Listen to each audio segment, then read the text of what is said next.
Jadi murid Tuhan adalah pengelola kasih karunia. Kata pengelola ini bahasa Inggrisnya bagus sekali, bahwa kita semua adalah steward. Ya, steward dalam bahasa Inggrisnya S-T-E-W-A-R-D. Steward itu artinya pengelola, manager lah ya, atau caretaker. We are all stewards, managers, caretakers of God's blessings only. Kita semua just stewards. Ya, kita semua itu adalah pelayan kayak stewardess itu, pramugari di pesawat. Ketika kita terbang, mereka kan yang melayani, mereka nggak ikut duduk. Mau mereka duduk di business class, first class, mereka tetap berdiri dan melayani. Kita itu orang yang dipercaya Tuhan untuk mengelola saja. Semua itu dikasih ke tangan kita untuk kita salurkan.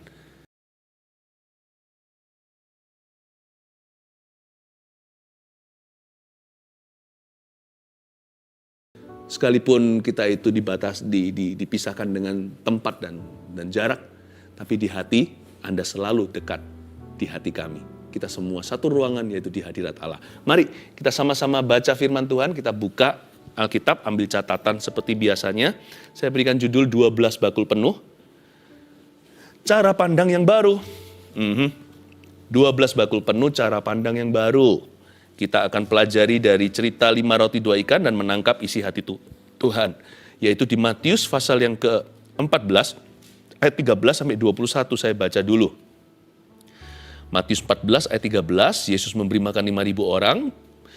Demikian firman Tuhan. Setelah Yesus mendengar berita itu, menyingkirlah ia dari situ dan hendak mengasingkan diri dengan perahu ke tempat yang sunyi. Tetapi orang banyak mendengarnya dan mengikuti dia dengan mengambil jalan darat dari kota-kota mereka.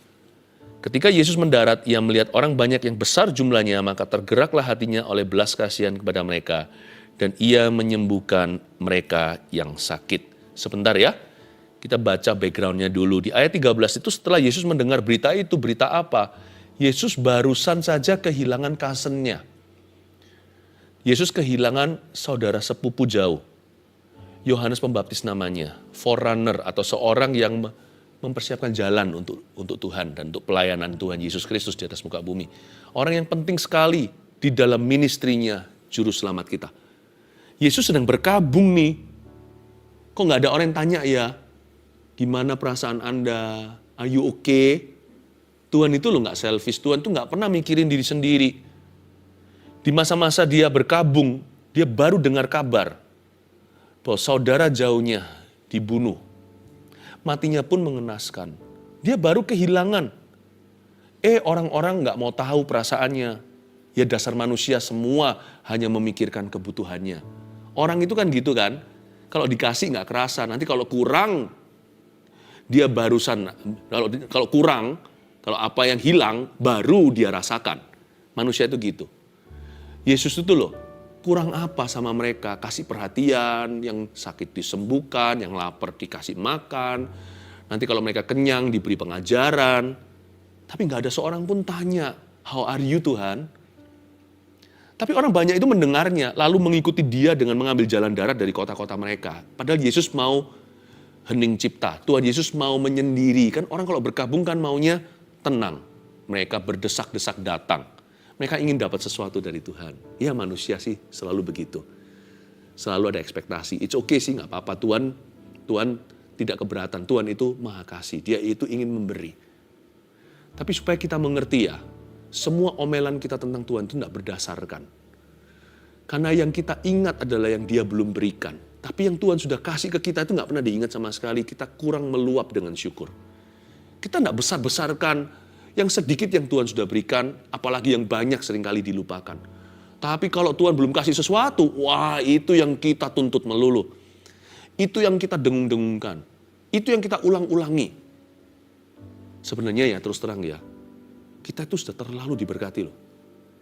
Semua kita itu loh udah jauh dari neraka. Tidak hanya nggak jadi masuk ke sana, kita itu sudah diberkati Tuhan bertubi-tubi. Mana syukurnya? Makanya tadi itu saya mau meledak rasanya dalam ucapan syukur. Lord, you've been too good to me. Kau terlalu baik untuk aku. I'm not worthy. Aku tidak layak untuk menerimanya. Ayat 14, ketika Yesus mendarat, ia melihat orang banyak yang besar jumlahnya. Saya kira Tuhan akan usir mereka. Udah sana pergi. Aku mau me time. Inilah waktu untuk diriku sendiri. Kenapa kok melayani kalian melulu? Kapan waktu untuk diriku? Enggak tuh. Maka malahan tergeraklah hatinya oleh belas kasihan pada mereka. That's my Jesus. Dan ia menyembuhkan mereka yang sakit. Tuhan sendiri hatinya sedang berkabung dan sakit. Karena Yesus bukan hanya anak Allah, tapi dia juga anak manusia. Yesus juga flesh and blood seperti kita lah. Kalau ada seorang yang dia kenal, lalu meninggal, apalagi orang itu berjasa dalam pelayanannya. Yang membaptis dia loh. Masa gak sedih? Yesus merasakan sengatan kehilangan. Sengatan perkabungan. Tetapi tetap ketika dia melihat kebutuhan orang, dia dahulukan, tergeraklah hatinya oleh belas kasihan. Lalu Yesus menyembuhkan mereka semua. Baik ya Tuhan itu ya. Menjelang malam murid-muridnya datang kepadanya dan berkata, tempat ini sunyi dan hari sudah mulai malam. Suruhlah orang banyak itu pergi supaya mereka dapat membeli makanan di desa-desa. Ya, kalau orang Hokkien bilang cengli nih, masuk akal. Udahlah, tempatnya sudah malam, Tuhan masa kebaktian sampai malam begini. Sunyi-sunyi, besok pagi nanti siapa kasih mereka breakfast? Malam ini siapa kasih mereka dinner? Siapa kasih mereka makan malam? Besok pagi siapa yang kasih mereka sarapan? Suruh orang itu pergilah, pulanglah supaya mereka dapat membeli makanan di desa-desa. Ya oke lah masuk akal. Tetapi Tuhan itu loh gak cukup-cukup memberi.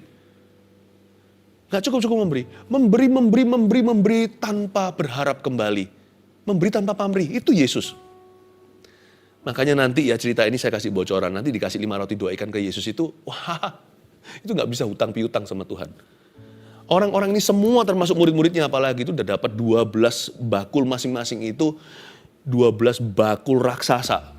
Hidup mereka itu gak terhitung roti dan ikan yang Tuhan sudah berikan. Belum lagi hal-hal yang sifatnya kekal. Wah, orang-orang ini kasih 5 roti 2 ikan aja sudah jadi highlightnya. Bayangin cerita ini kan 5 roti 2 ikan. Lupakah Anda cerita ini highlightnya gak cuman 7 makanan itu yang dipecah-pecah jadi 5.000 orang makan? Sadarkah Anda Yesus itu peduli sampai masing-masing ditapau atau dibungkuskan pulang 12 bakul. Satu rasul, satu bakul. Mana bisa satu rasul habiskan satu bakul roti? Kekenyangan dia. Itu pasti harus dibagi-bagi satu desanya. Itu dia bawa pulang itu banyak sekali. Yesus itu loh kayak gitu. Kenapa yang kita banggakan adalah persembahan kita, pemberian kita. Nih, aku kasih 5 roti 2 ikan. Gara-gara itu Yesus kasih 5.000 orang makan. 5 roti 2 ikan itu siapa yang ciptakan ikan itu di lautan? Ya Yesus juga pada mulanya adalah firman. Yohanes 1 katakan dan firman itu bersama dengan Allah. Firman itu adalah Allah. Maka dia berfirman, dunia dijadikan. Kejadian pasal pertama, jadilah terang, jadilah hewan di lautan. Siapa? Roti itu kan dikelola. Dari gandum tanaman, siapa yang cipta? Semua itu dari Tuhan. Kalau kita bilang Tuhan sudah kasih kita 12 bakul, itu aja an understatement. Itu betul-betul meremehkan. Tuhan kasih kita tuh gak terhingga. Whatever you can give him, hari ini apapun yang kita bisa berikan, termasuk mulut kita itu bisa memuji, itu mulut siapa yang cipta. Apa yang kita bisa beri ke Tuhan itu semua dari Tuhan. Dari awalnya itu dari sononya. Dan apa yang kita berikan kepada Tuhan, tidak ada satupun yang bisa membuat Tuhan berutang sama kita. Karena sifatnya kita hanya mengembalikan. Makanya jangan pernah kita tuh pelit dengan pujian. Jangan pernah kita itu kikir dengan syukur. Say praise the Lord oftenly. Bukan untuk ditunjukkan ke orang lain. Oh puji Tuhan supaya sok rohani. Enggak. Katakan di hati. Puji Tuhan untuk itu. Puji Tuhan untuk ini. Puji Tuhan untuk segala sesuatu. Jangan kita pelit. Jangan kita tahan. Tuhan udah terlalu baik. Hanya dia terkesan kurang baik di hidup beberapa orang karena orang itu hanya memperhatikan apa yang Tuhan belum berikan. Itu pun gak tentu loh. Tuhan gak berikan itu bukan karena Tuhan gak mau beri. Tapi mungkin dia gak ready. Udahlah kita jangan besar-besarkan lubang donatnya. Nanti gak makan apa-apa. Tuhan itu loh terlalu baik. Kita ini semua patut masuk neraka. Really. You and me, kita semua itu doom. Kita itu semua itu terkutuk masuk neraka harusnya. Tapi Tuhan itu loh baik sekali. Ayat 16, tapi Yesus berkata kepada mereka, disuruh pergi ke desa-desa kan sama murid-muridnya, Yesus berkata gini, tidak perlu mereka pergi, kamu harus memberi mereka makan. Wah, orang berkata Tuhan Yesus itu hanya peduli untuk hal-hal rohani. Siapa bilang Tuhan ini peduli untuk hal-hal jasmani, Tuhan bukan lakukan ini supaya nanti dia lakukan mujizat. Tuhan lakukan mujizat karena Tuhan cinta mereka, bukan sebaliknya. Tuhan manfaatkan kondisi ini untuk gagah-gagahan, untuk tunjukkan apa yang dia bisa lakukan. Enggak. Mujizat terjadi supaya orang-orang ini tidak nanti pulang pingsan atau masuk angin. Siapa bilang Tuhan itu hanya peduli kasih kita firman? Tuhan itu loh peduli untuk hal-hal jasmani. Makanya itu jangan berkata begini, yang penting hatiku. Badanku kupakai untuk perjinan. Nggak boleh. Kalau Tuhan itu peduli sampai jasmani, berarti tubuhmu adalah bait suci. Kalau mau serahkan ke Tuhan itu serahkan, jangan hanya agamawi. Tubuh, jiwa, roh kita serahkan ke Tuhan. Karena Tuhan sayang semua. Tuhan sayang badan saya nggak boleh gores-goreskan, saya tidak boleh lukai diri sendiri, saya nggak boleh bunuh diri. Saya nggak boleh abuse diriku sendiri, apalagi orang lain. Tidak perlu mereka pergi, kamu beri mereka makan. Tuhan mau mereka makan. Tuhan nggak peduli ya. Tuhan nggak peduli, aku nggak punya uang. Tuhan pedulikan. Memang Injil bukanlah prosperity atau kemakmuran. Tapi saya percaya Allah kita adalah Yehovah Jireh, Allah yang memelihara. Jangan suruh orang pulang kalau orang itu kelaparan dan berkata God bless you. Bukankah Tuhan kasih kita itu sesuatu karena Tuhan menitipkan. Karena kita hanyalah pengelola ya kan. Kita hanya mengelola kasih karunia Allah. Jadi kalau ada orang kelaparan, kasih dia makan. Kalau istri Anda itu sudah lama tidak Anda peluk dan katakan, I love you ya, sayangku, atau manggil apa, mama atau panggil nama, mamanya anak-anak kan. Jangan katakan, pokoknya yang penting hatinya. If God loves you physically, kalau Allah bisa mencintai bahkan secara jasmani dan peduli, belajarlah juga untuk peduli pada orang lain, termasuk kebutuhan jasmani mereka. Anak sama anak jangan kaku, jangan tahan kata-kata yang bisa menjadi sweet memory. Jangan juga dingin, karena anak juga perlu untuk dijamah oleh kita dengan cara yang baik dan sehat. Ayat 17 jawab mereka, yang ada pada kami di sini hanya 5 roti dan 2 ikan. Betul sekali, hanya ini Tuhan, persembahanku, segenap hidupku, jiwa dan ragaku, sebab tak kumiliki harta kekayaan yang cukup berarti untuk kupersembahkan. Dalam hal ini murid-murid Yesus tidak salah. Mereka berbicara yang benar, yang ada pada kami ini hanya 5 roti dan 2 ikan. Tapi cerita ini highlightnya malah di 5 roti. Bukan di 12 bakul pedulinya Yesus sampai ke orang-orang rumahannya, murid-muridnya. Ayat 18, Yesus berkata, bawalah kemari kepadaku, disuruh bawa ke sini. Yang kamu bilang hanya itu, kamu bawa ke aku, akan terjadi mujizat. Jadi jangan pernah remehkan. Aku ini kan, aku bisa apa? Tapi kalau Anda serahkan hidupmu, Anda akan terkejut, Anda dapat melakukan segala perkara di dalam Dia yang memberimu kekuatan. Hanya itu, hanyamu, apapun yang hanya bagimu itu, kalau dibawa kemari kepada Yesus, bisa menjadi sesuatu loh. Bisa menjadi sesuatu. Uang kecil bisa menjadi berkat buat orang lain. Suatu perhatian yang sifatnya kecil juga bisa mengubah kehidupan orang lain. Siapa tahu ada orang bunuh diri nggak jadi gara-gara itu.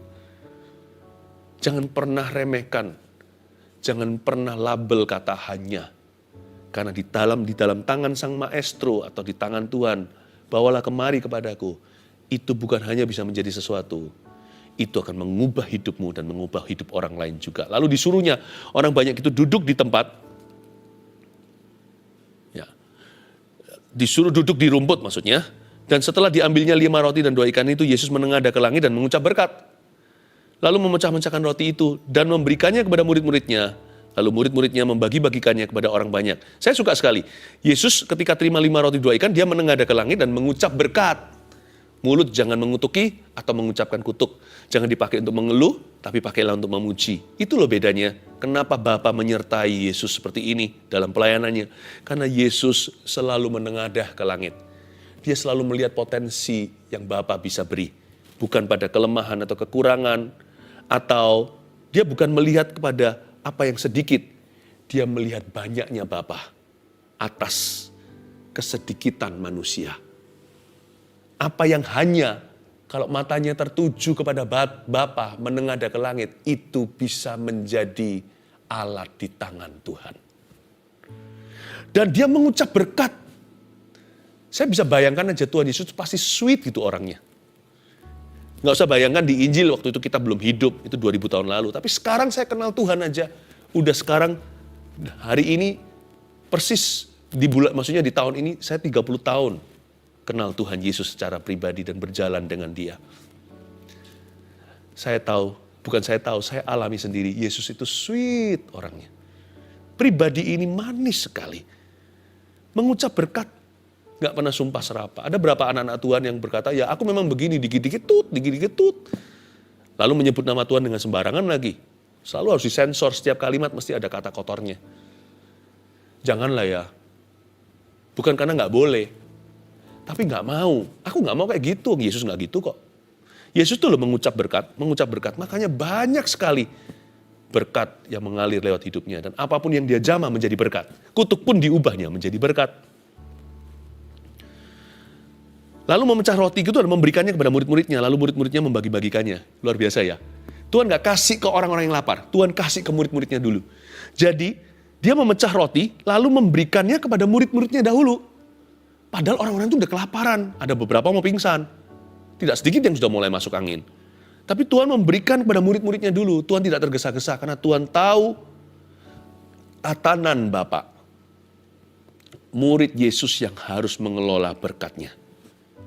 Meskipun nanti dunia yang merasakan berkat itu, tapi selalu melalui murid Tuhan dahulu. Kita kan hanya pengelola ya kan? Ini indah. Ada suatu hikmat di dalamnya. Kita baca ayat 20 dan 21. Dan mereka semuanya makan sampai kenyang, puji Tuhan. Kemudian orang mengumpulkan potongan-potongan roti yang sisa 12 bakul penuh. Sisanya aja 12 bakul penuh. Kebetulankah? Nggak tahu. Tapi Yesus punya 12 rasul, 12 murid yang beraksi hari itu. Yudas pun belum mengkhianati dia. Masing-masing dapat porsinya. 12 rasul kasih 12 bakul. Ya bagi rata satu orang satu bakul lah ya. Yang ikut makan kira-kira 5.000 laki-laki, semua kenyang, tidak termasuk perempuan dan anak-anak. Tapi yang membawa pulang berkas-berkasnya, hanyalah rasul-rasul dan murid-muridnya.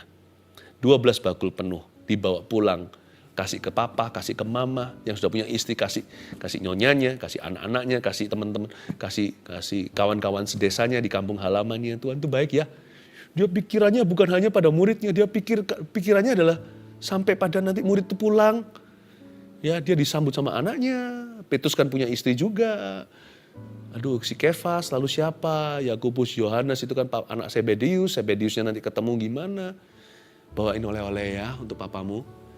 Ini ya, untuk anakmu nanti. Ini dia mungkin suka roti yang coklat mungkin. Ya ini bukan roti yang gitu sih, ini rotinya orang Israel. Tapi kalau hari ini bisa jadi, oh yang itu suka keju dikasih. Tuhan tuh mikirkan. Kemana-mana mikirin oleh-oleh. Tuhan tuh baik. Makanya itu orang Kristen yang kikir, yang pelit itu masih jauh lah sama Tuhan, masih jauh. Kita aja yang merasa diri murah hati aja, apa sih yang kita bisa beri? Saya kasih 3 poin sederhana, catat ini, 12 bakul penuh, cara pandang yang baru. 1, yang kita berikan untuk Tuhan tidaklah seberapa. Catatlah, ini bukan teori, ini pewahyuan. Yang kita berikan untuk Tuhan ya, baik yang sudah kita berikan atau yang akan, baik yang pernah kita berikan atau yang kita bisa berikan kemudian, yang kita berikan pokoknya, yang kita berikan untuk Tuhan, tidaklah seberapa. Dibanding dengan apa yang sudah kita terima. Kita bisa kasih 5 roti 2 ikan karena kita sudah diberikan terlebih dahulu, tanda kutip, 12 bakul penuh hidup kita ini. Bukan sebaliknya, saya kasih 5 roti 2 ikan supaya bisa pulang membawa 12 bakul, jangan gitu motivasi.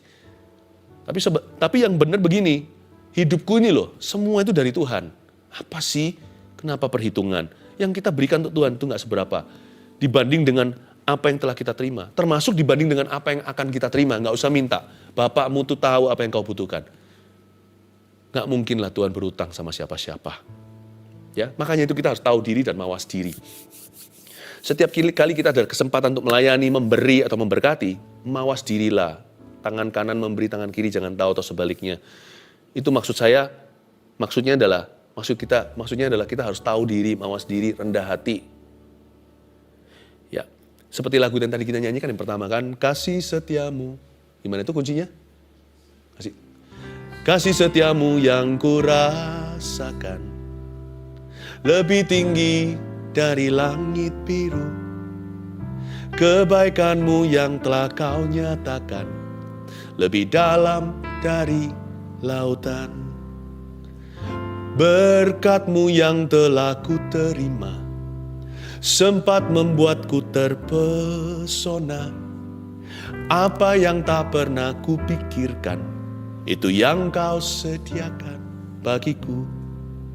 Lalu kata-kata berikutnya, siapakah aku ini Tuhan, jadi biji mata-Mu.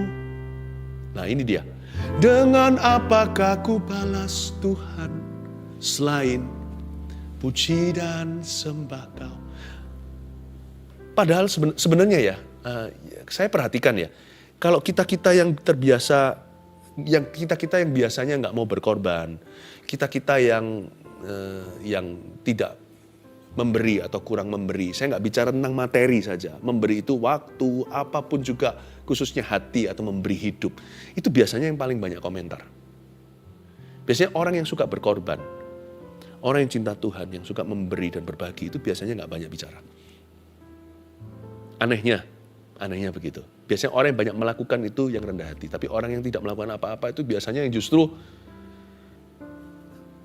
tergoda oleh setan untuk kritik kanan kiri. Saya rasa itu sebagai introspeksi untuk kita. Sebab yang kita berikan untuk Tuhan itu gak seberapa. Mari kita semua mawas diri. Yang kedua, murid Tuhan adalah pengelola kasih karunia. Lihat itu tadi. Padahal mereka kelaparan, tapi Tuhan gak tergesa berikan pada mereka. Roti itu harus melalui tangan murid-muridnya. Demikian pula ikan. Anehnya, ikan yang Tuhan ciptakan langsung dibelah itu gak melalui lautan loh. Itu ikan jadian langsung, tidak melalui lautan, perairan. Ikan kan harusnya dari situ bertelur dulu atau ada ikan yang beranak. Nggak lalu itu semua. Langsung dari tangan Yesus jadi ikan baru. Itu ikan beneran, itu bukan ikan palsu.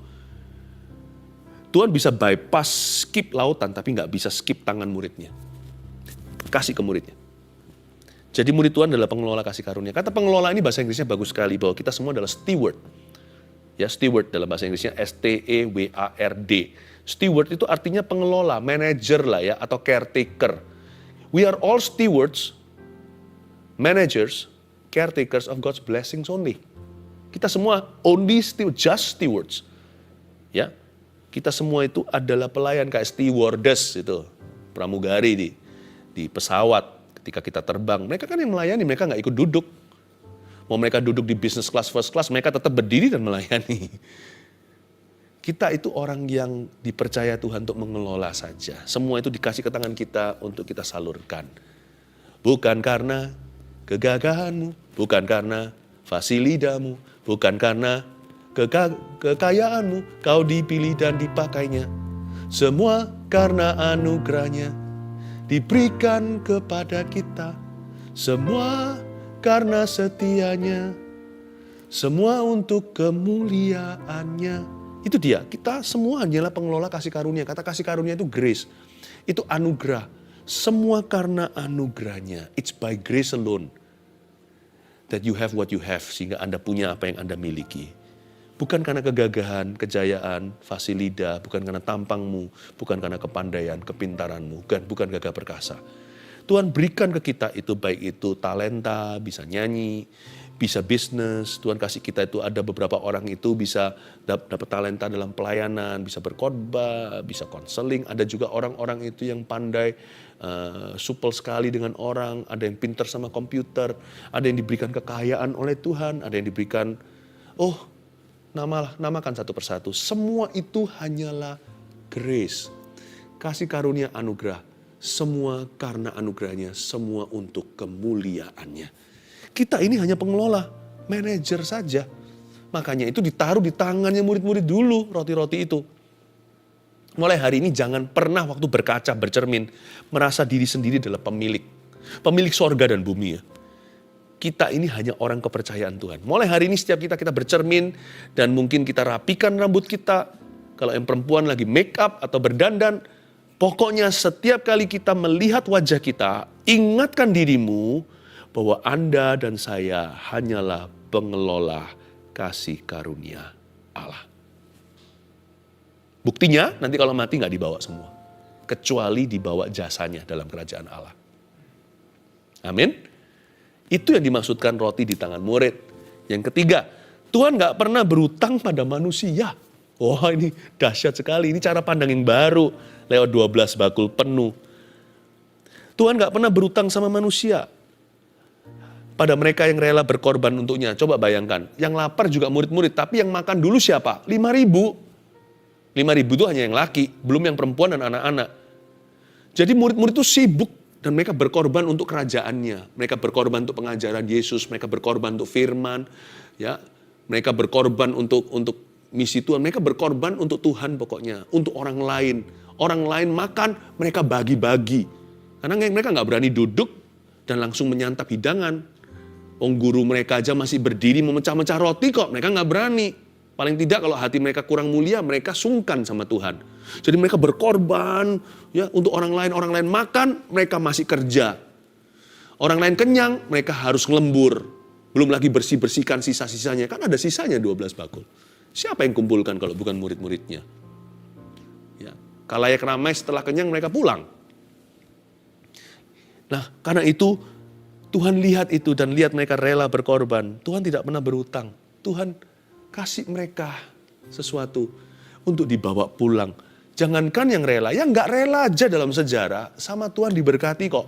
Karena Tuhan nggak pernah berutang sama manusia. Contohnya Simon dari Kirene yang angkatkan salib Yesus itu terpaksa kan, dia kebetulan di tempat situ tanpa sengaja, langsung aja dicomot sama tentara Romawi. Ayo kamu bantu kriminal ini. Yesus dikriminalkan.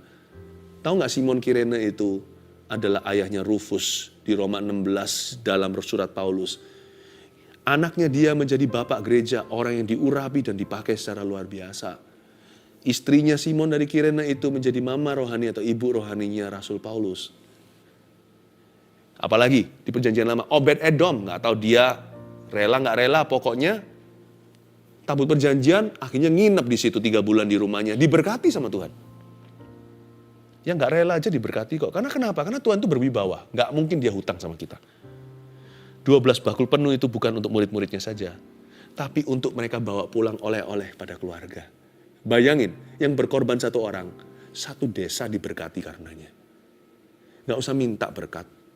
Tuhan itu sifat, tidak hutang sama manusia. Cara pandang baru 12 bakul penuh. 1, yang kita berikan untuk Tuhan tidaklah seberapa. 2, murid Tuhan adalah pengelola kasih karunia. Ingat itu ya kalau bercermin besok pagi. 3, Tuhan tidak pernah berutang pada manusia. Mari datang menghadap Tuhan dengan hati yang bersih. Oh haleluya. Terimalah berkat dari Allah Bapa, Putra dan Roh Kudus. Bawalah 12 bakul penuh dan Tuhan akan memakai hidupmu.